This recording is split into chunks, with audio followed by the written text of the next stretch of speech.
సాతాను ఏం చేశాడు? సింహాసనం నుండి దరిద్రులలోనికి పడగొట్టాడు. కానీ దేవుడు ఏం చేశాడు? విశ్వాసంతో నిరీక్షణతో ఆయన తట్టు చూస్తే ఆ దరిద్రతలో నుండి మరలా ఎక్కడికి నిలబెట్టాడు? రెట్టింపు ఆశీర్వాదంలోనికి నిలబెట్టాడు. హల్లెలూయా. కృంగుదలలో నుంచి దేవుడు లేవనెత్తుతాడు.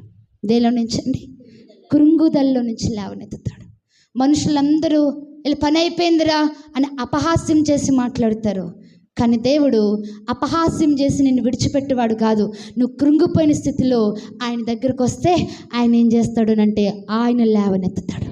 అందుకే దేవుడు అంటున్నాడు, జల్దరు వృక్షము క్రింద నేను నిన్ను లేవనెత్తుతానే. దేవునికి స్తోత్రం కలుగును గాక.